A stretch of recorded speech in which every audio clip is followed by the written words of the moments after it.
Electronic cigarettes. They come in all sorts of shapes and sizes, but none of them have tobacco or produce smoke.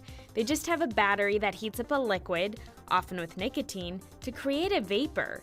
That's it. But it's a new industry, and with anything new, there's bound to be some backlash. We do not know right now within the public health and medical community what the long-term effects are of the ingredients of e-cigarettes and what inhaling those ingredients over time could cause on the human body. Heather Wipfli is the Associate Director of the USC Institute for Global Health. She says we need more data before we can determine the health effects of electronic cigarettes. E-cigarettes currently exist in a complete no man's land. We don't want to have to find generations later from now that there's been disastrous secondhand exposures from vapor that we were ignorant of at the time and let other people be exposed to that. The idea that we should wait 30, 40, 50 years to collect long-term data on electronic cigarettes before anyone in the public health community can seriously recommend them to smokers, it's a perverse interpretation of the precautionary principle. It's true that long-term data won't be available for a while, but Greg Conley's organization, the Consumer Advocates for Smoke-Free Alternatives Association, sponsored a comprehensive review by a Drexel University professor. That professor concluded that there was absolutely no worry about risk to bystanders from e-cigarette vapor. The study says that there is no evidence that vaping produces inhalable exposures to contaminants of the aerosol that would warrant health concerns. But politicians aren't listening. They are preventatively regulating them with local bans all over the country, like bans on using them indoors, essentially treating them like traditional cigarettes. Users of e-cigarettes who are using them to quit smoking should be encouraged to use those devices in areas and where they're not putting others at risk of exposure. Our policymakers in government should be making all of their decisions based on science and data, not on conjecture, not on, well, if it looks like a cigarette, it must be a cigarette. Craig Weiss is president and CEO of NJOY. NJOY is a donor to Reason Foundation and a leading manufacturer of electronic cigarettes. He says politicians should instead be embracing this technology that has proven much more effective than government anti-smoking programs. Despite all of these resources that have been spent by the government, they really haven't made a really serious dent in the last 10 years in the number of people who smoke in this country. And what I think is amazing about what a company like NJOY is doing is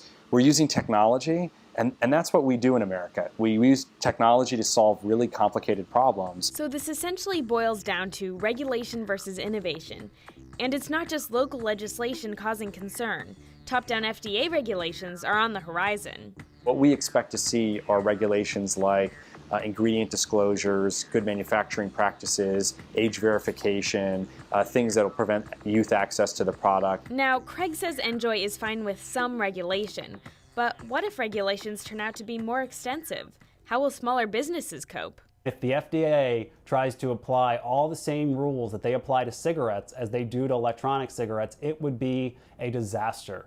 The small and medium-sized businesses would have registration requirements and hundreds of pages of regulations to comply with. Almost every single one of them would likely shut down. Conley says the FDA is looking into regulating the liquid or e-juice, which would create all sorts of barriers. The availability of liquids is what is allowing a lot of these small stores to open and prosper because they're able to mix their own liquid and sell it to consumers without having to go through a big manufacturing process. All we're doing is steaming up food ingredients to create a steam or a vapor. It's comparable to the steam off of a coffee cup or the steam from a hot shower. Yes, you can see it and it's physically there, but it just kind of dissipates. Meet Ed Refuerzo. He is co-owner of the Vape Studio in West Los Angeles, one of the many vape shops popping up, and regulators are worried about their ingredients and manufacturing processes, worries that Ed says are unfounded.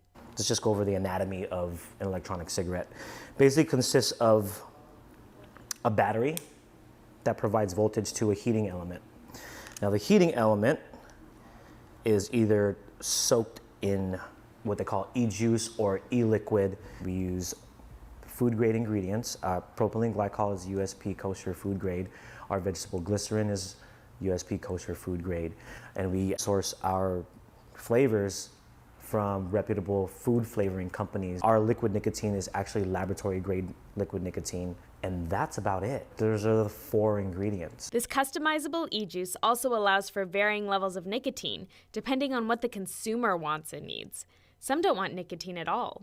People would get like a non-nicotine vape juice because they don't want the nicotine. They don't want to feel like they're addicted to doing this. That actually is our best seller. While NJOY's stated mission is to help smokers quit, Ed says vape shops like his are becoming more than that. They're creating a new culture of vaping. That's what this has become. It's something that someone can do that looks cool and feels good and that they do with their friends, and not have all the harmful effects of smoking a traditional cigarette. So could e-cigarettes completely replace cigarettes as the new cool thing, without the side effects? That's still to be determined, but Weiss is hopeful that the momentum of the industry will quash pointless politics. The electronic cigarette industry is growing at quite a dramatic pace. It's more than doubled each of the last 4 or 5 years, and we're on pace right now, according to some tobacco analysts, to hit well over $1 billion in retail sales in the United States only in 2013. This piece of technology could have such a potential impact on the world.